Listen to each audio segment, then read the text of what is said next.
Hey everyone, welcome to the investor.bet AFL Round 21 betting preview show. In this video, every single week, I go through all 9 games, go through who I think is going to win and why, what I'm considering betting in each of the games, and also we're going and looking at the odds and the previous odds in the past 5 matchups when these teams have played each other. Who was favorite? What was the line? What was the total points? Who covered? Did it go over? Did it go under? And what have been the betting trends between those matchups? Because this information is critical to understanding what the odds are for the upcoming game. So instead of just looking at a game and seeing like Bulldogs minus 22.5 and looking at that and going, or do I think they should be minus 22.5? Should be higher, lower? What should I bet? We can use previous matchups to determine how much odds movements happened since their last meeting. And just off the top, before we recap last week, the Bulldogs minus 22.5 this week. When these sides met last was round 1 this season, and Melbourne were 9.5 point favorites, and they won that game by 45 points. This time around, the line has moved over 30 points around to the Bulldogs being favorite. And we're going to talk about why that's the case, whether it's fair, not fair, and what we need to do from a betting perspective to capitalize on that.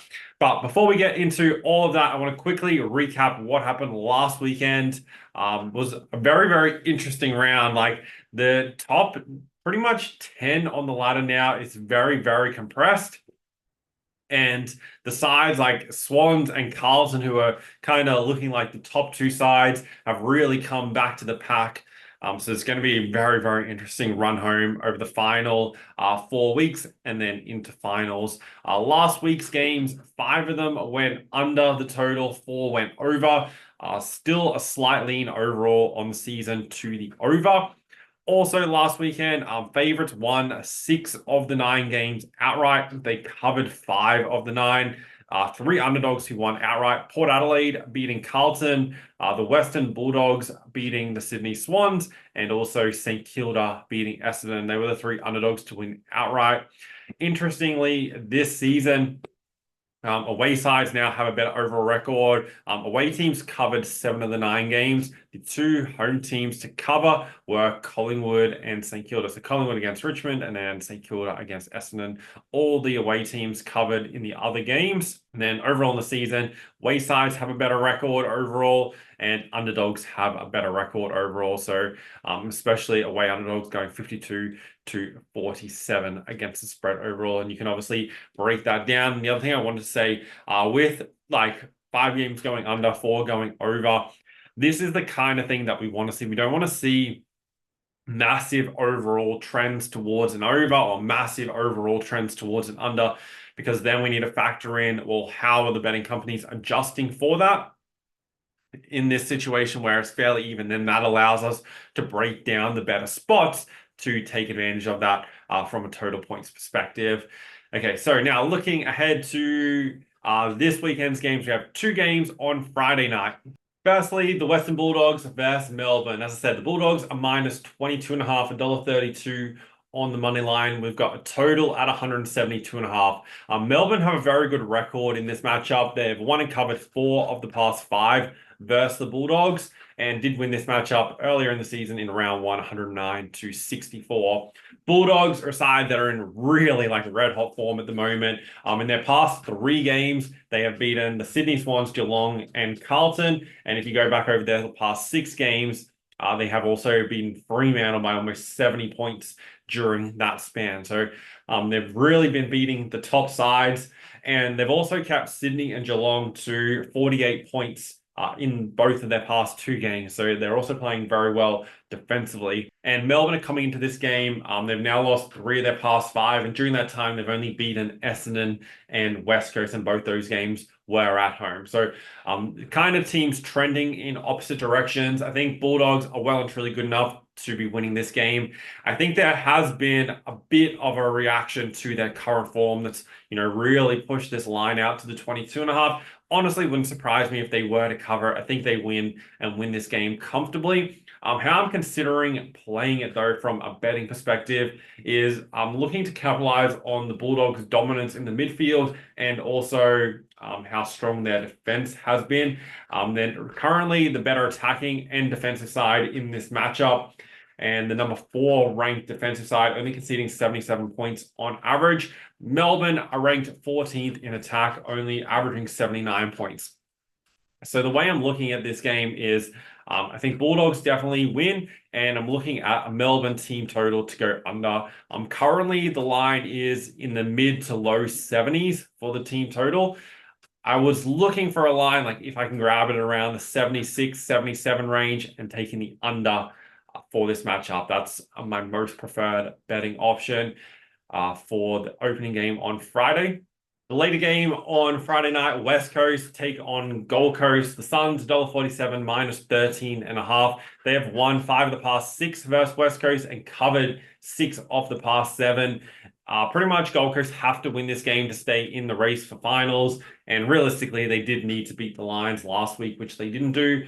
They've now lost 3 of their past 4. The win during that time was against Port Adelaide, who are a side in pretty good form at the moment. The thing you kind of have to weigh up with this game is, can Gold Coast win a game on the road? This has been their key issue all season long. They play so much better at home than they do on the road. However, they do have a really good record against West Coast. When they played here last season in round 9, they put up 113 points and won that game by 70 as 21.5-point favorites. They're definitely a better side this year as well, and I think they do get the job done. So if I had to pick a side in this game, I'd take the minus 13.5 or Gold Coast 1 to 39. Feel like they're the 2 main angles from a side perspective. The other way of looking at it as well is taking Gold Coast to win alongside some player props, as West Coast give up the 3rd most disposals to opposition players.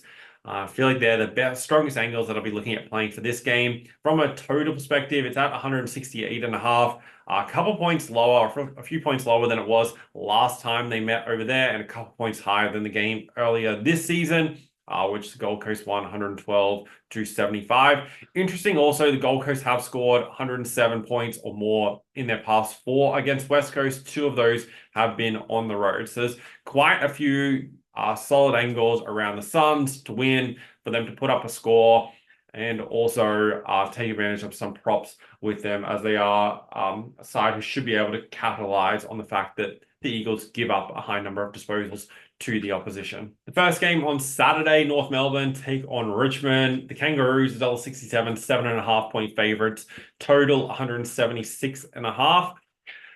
This is a game that whoever loses will more than likely get the wooden spoon.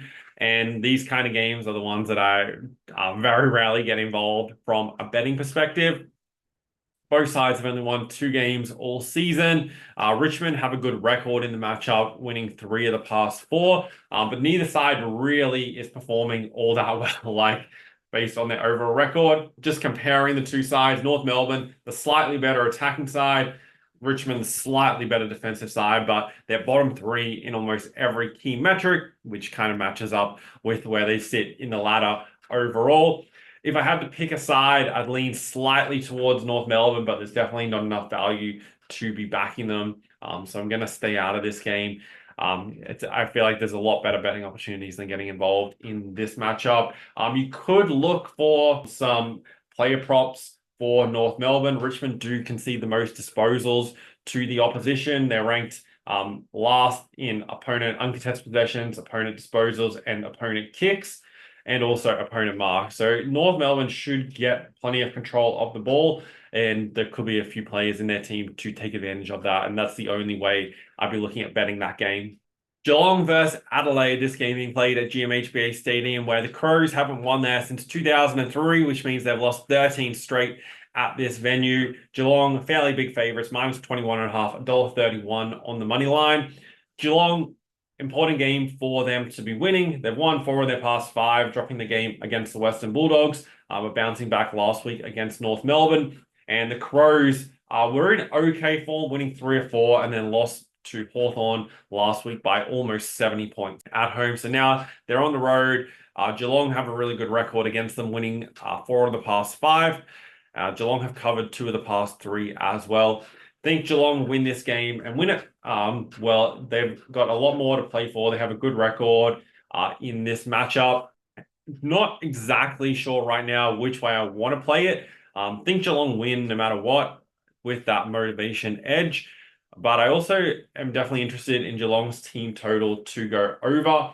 I feel like this could be a high-scoring game to be able to take advantage of that. They're ranked 5th in attack this season, averaging just over 90 points, and the Crows ranked 10th defensively. Neither side's super strong defensively either. They're both in the second half of the competition. And with Hawthorn putting up, 124 points last week against the Crows, and the week prior to that, they conceded 113 points to Essendon.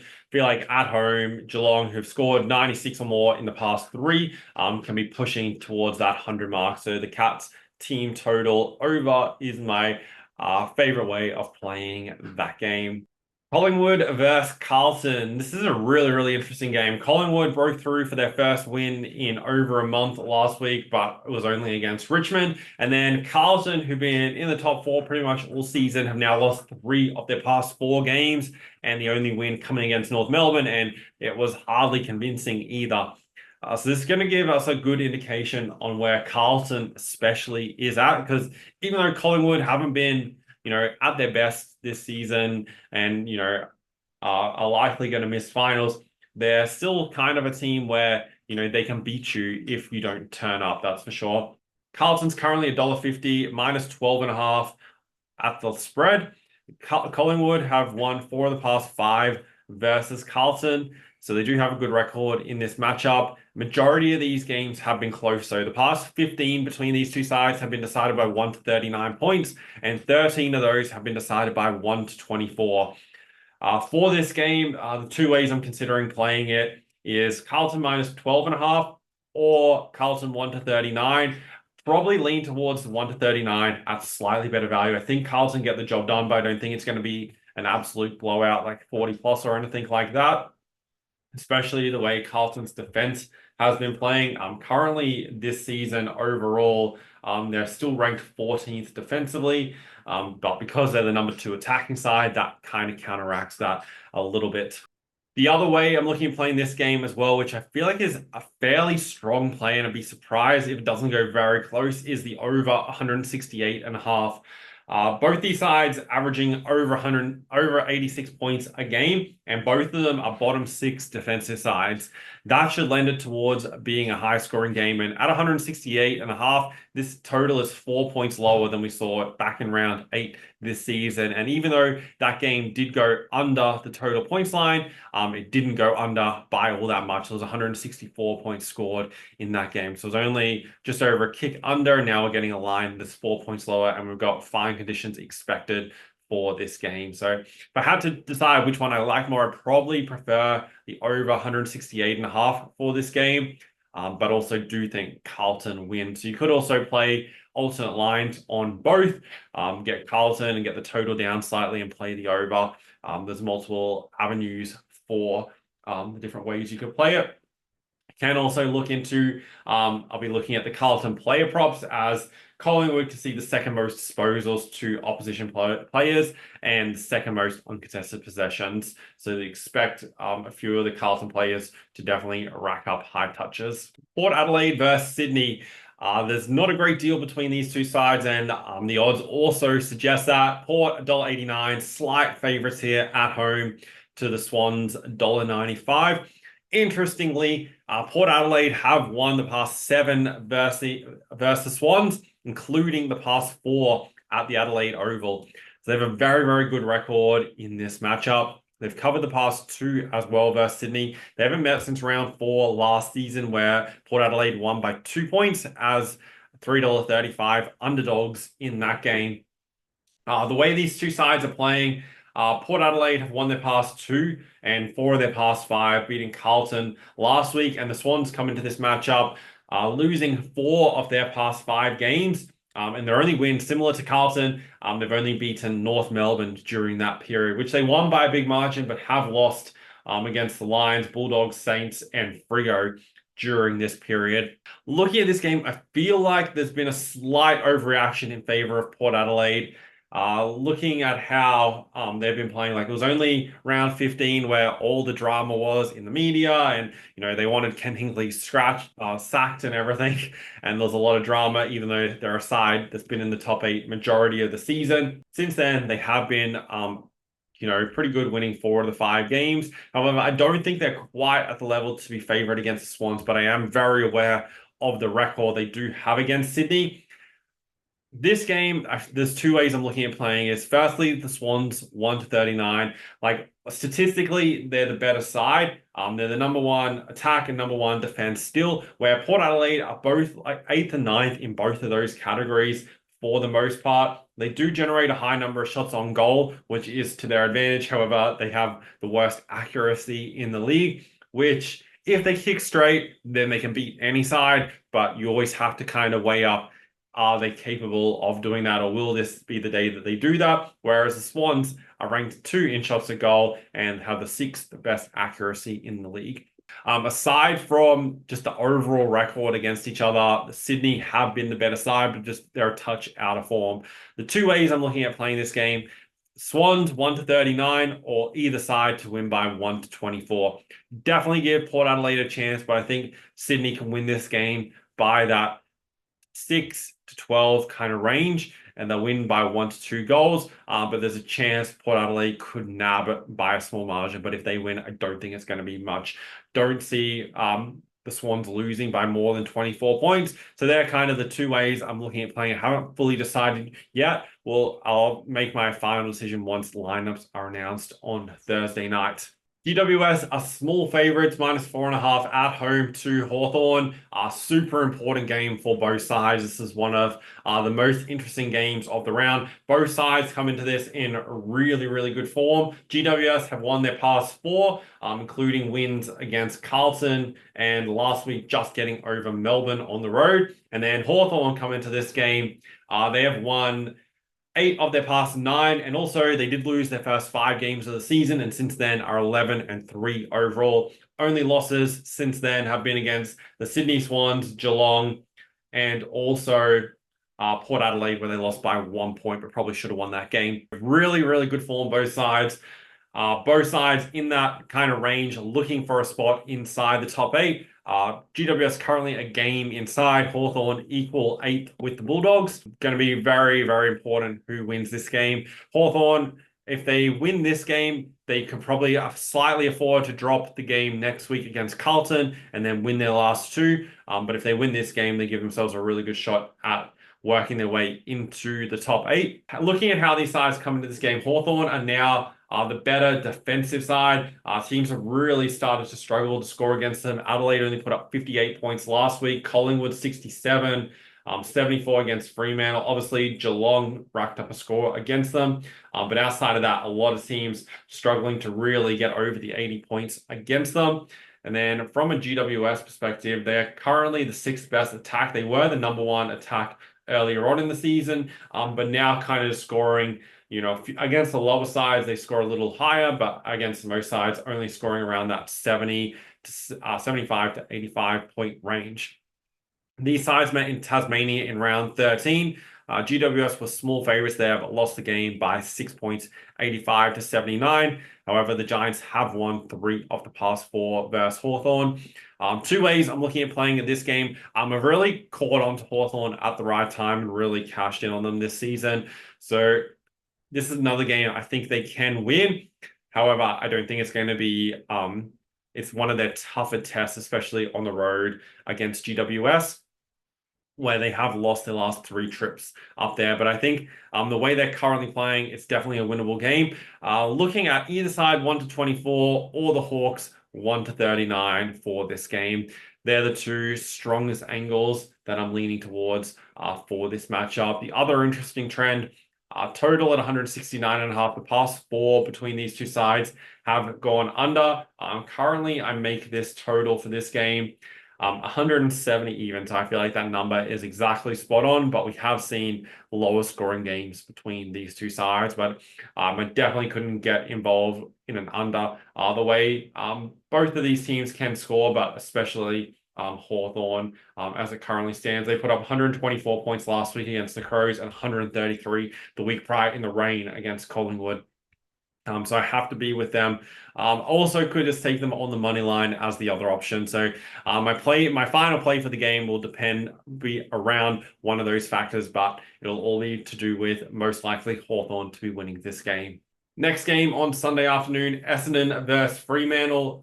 Bombers are really struggling, only winning one of their past 5 games against Collingwood, and Fremantle come into this game in really good form, winning 5 of their past 6, only dropping the game against Hawthorn on the road. They are 9.5-point favorites, $1.57 on the money line. They've covered 11 of the past 13 against Essendon and have won the past 2 outright, and prior to that, Essendon won the past 5 all 5 games prior. I think this is a super winnable game for Freo. They haven't been bad on the road this season at all, and statistically wise, their numbers are slightly better on the road in a number of categories, and I think they get the win here. Essendon just really not playing all that well, and Fremantle currently sit inside the top 4, and winning this game will go a long way towards cementing their spot inside the top 4, and I think they get the job done. They're -6.5 last season in round 15 at home. They're playing even better this season, and I feel like -9.5 on the road is entitled. You go back to round 5, 2022, they were 1.5-point favorites and won by 48 points at Marvel Stadium. Definitely like Fremantle at the -9.5 in this game. I don't think we need to overcomplicate it too much. I think Fremantle win and win comfortably, especially based on the way they are playing in the current standard. Also for this matchup, past 6 head-to-head have gone under at 168.5. The total is exactly what it was when they last met in round 5, 2022. No major lean on the total for this game. It's another one where I feel like the number's pretty much spot on. I have it at 167 for myself personally. So no real edge in the total on that game. And then final game of the round, St Kilda versus Brisbane. The Lions, 10.5-point favorites, $1.55 on the money line, total at 166.5. Brisbane playing in a really, really good form at the moment, beating the Gold Coast Suns last week. They really worked their way up the ladder since pretty much they lost their game to Hawthorn. They've won 8 in a row. St Kilda, on the other hand, they have won 3 of the past 4, but have been fairly inconsistent. And they did beat the Swans at home, but the other wins are coming into West Coast and Essendon, so 2 teams that aren't really performing all that well. This game, I like the Lions to win and cover the 10.5. I think they're going to be really hard to beat. They've won the past 5 versus St Kilda, including 2 games on the road down there in 2022 and 2023. They're won by 20 points at home in round 14. That was our second game where they started this run of the 8 straight wins, and I think they continue on and keep on winning. So definitely like the Lions to close out the round. The away team also has a really good record in this matchup, covering 10 of the past 13. From a total perspective, 166.5. It's another one where I feel like the number is spot on. I feel like the earlier games in the round is the only spot there's really a great deal of value. If I had to lean slightly towards the unders, Brisbane this year have definitely improved in attack. They were, kind of sitting mid in attack, but have moved up to the number 3 attacking side, whereas St Kilda ranked 15th in attack and number 3 in defense. So both sides strong defensively, and Brisbane is really the only side that can score points. And so would be leaning at this number slightly to the under, but not confident enough on it to get involved from a betting perspective. And it is a lower total than we've seen for the majority of their recent games, aside from the one that went over earlier this season. And also, these sides put up 232 points at the Gabba, but the way they're currently playing, especially the Saints, I find it hard to see them doing that again. But definitely like the Lions, -10.5 to close out the round. So I'll quickly go through, recap. Western Bulldogs versus Melbourne. Like the Bulldogs to win and cover the spread, and also Melbourne's team total to go under. West Coast, Gold Coast, like the Gold Coast Suns. Team total to go over. Also looking at the 1-39 or the -13.5 for the Suns. Staying out of North Melbourne and Richmond from a side perspective, but definitely interested in some props on North Melbourne players. Geelong versus Adelaide, like the Cats to win and also their team total to go over. Collingwood versus Carlton. I think Carlton should be winning this game, more so on the 1 to 39 kind of range and also over 168.5. Port Adelaide versus Sydney, slight lean towards Swans as underdogs, potentially on the money line or 1 to 39. And also do give Port Adelaide a strong chance there though, so was considering the either side 1 to 24. GWS versus Hawthorn, like Hawthorn to win this game and also cover the spread. And then Essendon versus Fremantle, like Freo, -9.5. And Brisbane against St Kilda, like the Lions, -10.5. So that's how I'm looking at playing the games this weekend. If you want to use the AFL bet finders to go through and choose your bets and actually make smart betting decisions using statistics, I'll put the link in the description so you can check that out. Start using it for yourself, not just for, sides, who you think's going to win, what you think's going to happen in the game, but you can also use these for player props, so disposals, goal scorers, everything you need to make betting decision on all the different markets. You can also use these for margins. There's a stack of different tools that you can use for margins on how many points teams score, how much they win their games by, etc., etc. There's over 20 different tools that you can use for your AFL analysis, and not just be relying on like the AFL website or spreadsheets that way you can't actually easily compare. I built these over 10 years ago and kind of evolved them over the years, added in different statistics where we can actually break down team performance from attack, defense, how they perform at the stoppages, opponents at the stoppages, their possessions, opponent possessions, efficiency ratings, so how efficient they are at going inside 50 and how efficient their opponents are at going inside 50, then breaking it down by each quarter so you can see, where their strengths are in each quarter and where those mismatches potentially are, not only against each other, but also where they stack up overall in the league. So make sure analysis of the games are very, very efficient and straightforward, and you know that you're making a betting decision. You're not trying to, use your head to calculate lots of different things, or does this make sense, or let me compare this to this, and it kind of just becomes a bit of a mess. So definitely check it out. 4 weeks to go in the season. Use it over the next month and see the results you can get, and then set yourself up for next AFL season, and then what you'll be able to create in 6 months across a season as opposed to the final 4 weeks. So appreciate you guys for watching. Make sure you're subscribed to the channel. I'll keep posting these videos every week right through to the grand final. Exciting times in the AFL. I'll talk to you guys soon.